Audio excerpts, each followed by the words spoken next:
This is Democracy Now! I'm Amy Goodman with Juan Gonzalez. Well, we're in today's show in Puerto Rico, where President Trump travels today, some 2 weeks after Hurricane Maria devastated the island, destroying its electrical grid and leaving more than half of Puerto Rico's 3.5 million residents with no access to clean water. Food and fuel continue to be in short supply, and the Federal Communications Commission says nearly 90% of cell phone towers remain out of service. Trump's visit comes just 2 days after he called Puerto Rican leaders who've criticized his hurricane response politically motivated ingrates and said Puerto Ricans, quote, want everything to be done for them. In a minute, we'll go to San Juan for a live update from a protest against Trump's visit today. But first, we turn to a report from the interior of Puerto Rico filed by Democracy Now!'s Juan Carlos Davila, our correspondent on the ground there. He traveled to the town of Utuado to speak with residents who have yet to get help other than a few bottles of water. Here's the mattress. I tried to dry it, but I can't sleep on it. Everything is damaged. Everything got broken and water filtered in. Everything from here to there. My name is Leonilda Maldonado Guzman. My house is damaged because water got inside of it, and part of the roof is gone. I can't sleep here, so I have to go to my neighbor's house. I haven't seen any help here. We haven't seen anything. It's like we don't exist. In Utuado, we feel abandoned because no help has arrived. As in other parts, there's elderly people here. Most of us can't communicate with our families. We don't have medicine. Nobody has come to help. My house is damaged. I have asthma. I have many health problems. This is my daughter's room. Water leaked through here. If you look, you can see everything falling apart. My name is Ada Alicia, and my daughter's name is Gigi Avilet.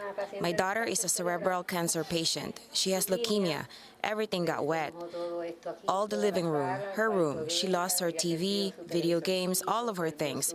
And every time it rains, we lose more. Little by little, we'll lose everything. What do you need? We need support and compassion along with everyone here. Help with the water, with the food distribution, housing for sick people. This house is not safe for us anymore. We need FEMA to help us with federal or municipal authorities. Anything to get this girl out of here. My name is Aritza Medina Gonzalez, and I live on Borington Street in the town of Utuado. Everything was sealed and covered up during the storm. After the roof flew away, all the water began running in, and it got into the room and continued down. Look how it is. I was cleaning water from here. The authorities in charge of giving the help should speed up their efforts and organize by different sectors, get organized, and give us help we need. We cannot continue living like this. By coming here to clean bit after bit every day, I'm going to end up with an infection in my lungs because they don't provide us with masks and we don't have the money to buy them. Really, we're going through a very tough situation. This is an emergency, a total emergency, really a complete disaster. Voices from residents of Utuado in Puerto Rico. Special thanks to Juan Carlos Davila, who is joining us now in San Juan, joining us by telephone for an update on a protest that is currently underway against President Trump's visit to Puerto Rico today. Juan Carlos, welcome to Democracy Now! Thank you for that report. Talk about this protest today. What are people demanding? Good morning, Amy. So the protest is starting to get organized. People are arriving from different organizations, different community groups. And the idea of this protest is to call out Trump about his comments in regards to Puerto Rico, also to call out Trump about climate change. And that is something very important that one of the organizers of the protest, Mariana Nogales, is emphasizing that Puerto Ricans here are seeing the effects of climate change. And they want to make that point very clear and call out Trump for climate change. There's also organizers here from Mothers Against the War, and they are denouncing the militarization of Puerto Rico and how much military is walking and driving around the streets and not necessarily providing the help that is needed for the people. And Juan Carlos, there are reports that the president, during his visit, will meet with the mayor of San Juan, Carmen Yulín Cruz, who he has been so heavily criticizing over the past few weeks. Any sense of how that's being reported on the island, if at all? So what has been said here is that the president, the White House was in communication with the mayor of San Juan, and they agreed to meet, but without her giving any comments or without letting her give her opinions. So it's like a meeting where she has no voice. That's basically what it seems like it's going to be like. So we are still awaiting to see if that meeting is going to take place, if the mayor is going to meet with President Trump or really attend the briefing where she cannot speak. Can you talk more about the president's plan for the day? He's going to be there for a few hours. Is that right, Juan Carlos? Yeah, for a few hours. He's scheduled to be back in D.C. In the late afternoon, early evening. So Trump is scheduled to arrive here around 11:45. And he's going to be landing in the base Muñiz, which is next to the San Juan International Airport. That's usually a Air Force base where the presidents, when they come and visit, go. And then later he's going to meet in an aircraft carrier, the USS Kearsarge. And he's going to meet there with Governor of Puerto Rico, Ricardo Rosselló, and Governor of the U.S. Virgin Islands, Kenneth Mapp.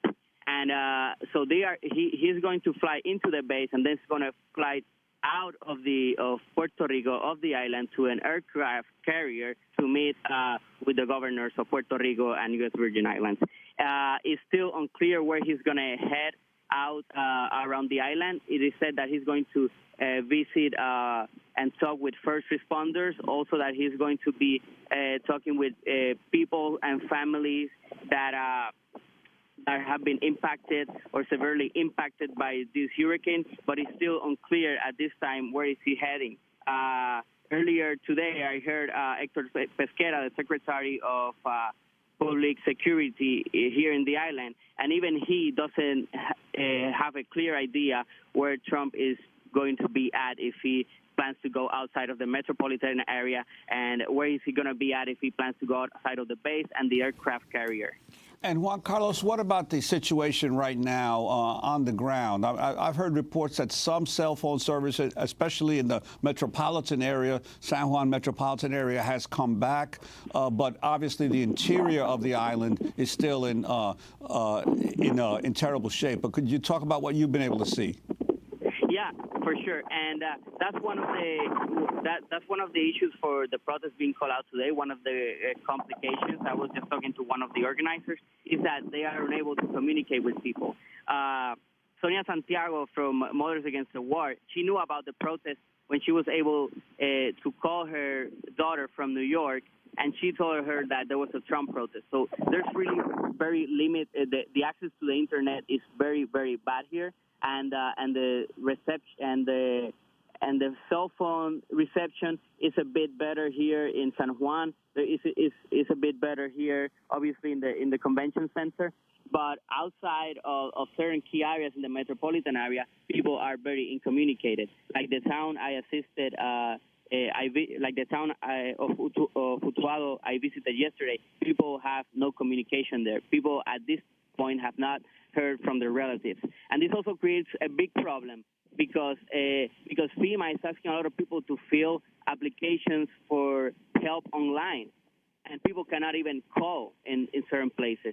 And in places like the town of Utuado, they are still roads that cannot be transited. This is very hard to get gasoline up there, so people have it difficult to get gasoline. People have difficulty driving through the roads, and people have difficulty getting online or giving a call. And FEMA is asking them to fill an application online so they can get help. Juan Carlos, we only have 30 seconds, but how is your family? I know it was really tough for you to get there. So my family is in the west side of Aguada. I think something very beautiful is that town, that is 2 hours away from the city, always has been feeling that they are not taken care very good. So they have taken a lot into community efforts there, and people are building a strong sense of community. Help there has not arrived, but the people there are taking matters into their own hands. They are surviving. There's a lot of people who have grow crops there. So people are helping them with their own resources. Well, thank you so much, Juan Carlos, and I'm so glad, Juan, that you were able to reach your sister as well. That does it for our broadcast. Go to democracynow.org for transcripts, video and audio podcast. I'm Amy Goodman with Juan Gonzalez.